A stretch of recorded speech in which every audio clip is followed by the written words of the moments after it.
And hello, everybody, and welcome to not really an unboxing. It's more of a treasure review because I do not have the boxes. I don't know where to get them. Uh, but yeah, it looks like I have to earn them the old-fashioned way. So I might be playing in the future. But ladies and gentlemen, welcome to the 10th anniversary treasure and celebration for the Dota 2 10th anniversary. And it seems like what they did was that they put a lot of gold skins into the game, as well as some light returning ones, which it's pretty cool to see actually. And yeah, so we're actually gonna go into this quick treasure review of the treasure of the 10-year anniversary.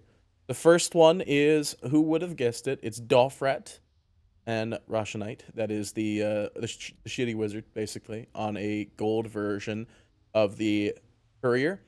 Old school Dota fans spent 2011 playing the open beta and taking the first incarnation of the one or two players even encountered a bug. Thankfully, we identified the sole wizard responsible and used him to deflect all the time.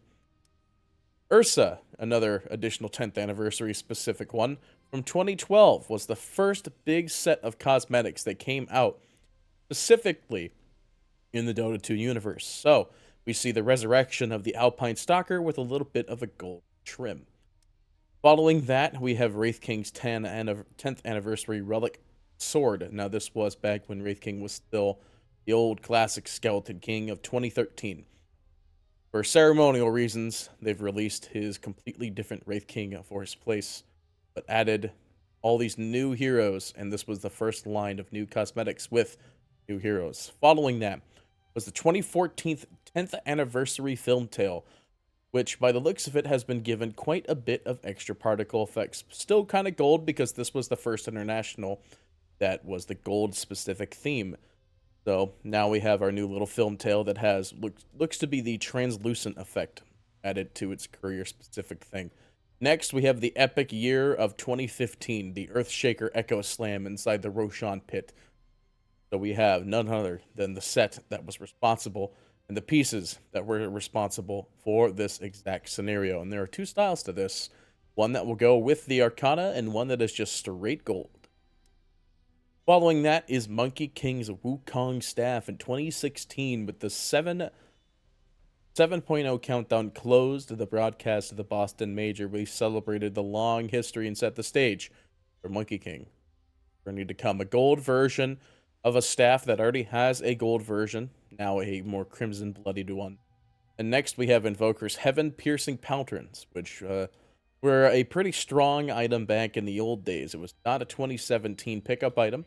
However, with the new game modes packed in 2017, players started fending off relentless waves of enemies in the Dark Moon, entered the summer surviving the brutally difficult Siltbreaker campaign, and queued up the end of the year for a quicker Dota fix. Following that, in 2018, you have the Gabe Newell chat lines. I don't imagine they're going to be any different, so for those of you who already have it, like myself, kind of a useless one. Following that is the Void Spirit Golden set of the Hidden Vector. Now, the Hidden Vector set is a full black and purple with primary effect. Following this now is black, purple with gold trim. Comparison to the previous.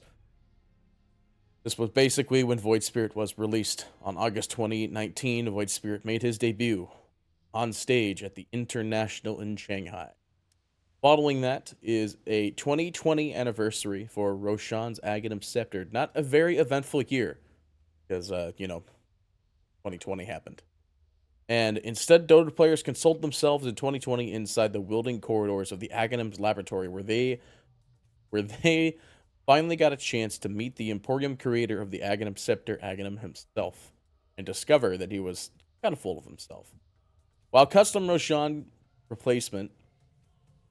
this custom Roshan replacement can be equipped in the World Options menu, the global loadout. Following that in 2021, you have the Marana, the first season of the anime. Ever since helping Selemene in the Dark Moon in 2017, Dragon's Blood in 2021, getting a chance to meet Philomena, players felt less smug about helping Selemene during the Dark Moon back in 2017. A map effect. You might notice that every other item in this treasure has a thematic connection to the year it celebrates, and in 2022 it is no exception. Here is a CRT screen overlay, so it looks like you're playing Dota in the 90s, but it's just 2022. This item is seasonal and will expire when the 10-year anniversary collection concludes. Following that is a gold version of the Tormentor Orbs. I don't know how exactly they're putting that in, but it looks very nice. No rare treasures or anything like that. Everything is going to be straightforward and given to you so long as you open one of each box. And judging by the number of fingers I have on my hands, there's at least more than 10. So, no, I'm kidding.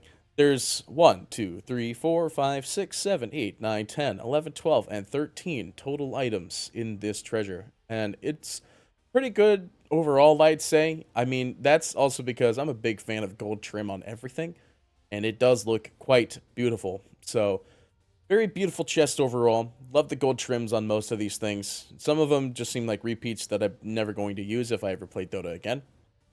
But overall, very fun to see. And I'm excited for the International. I'm going to be going back to Seattle this year, and I hope to see many of you there, as I will be going myself. So thank you all so much for watching this Dota 2 treasure review of the treasure of the 10-year anniversary, and I will see you next time for some more Dota 2 actions. Party Petey, signing off.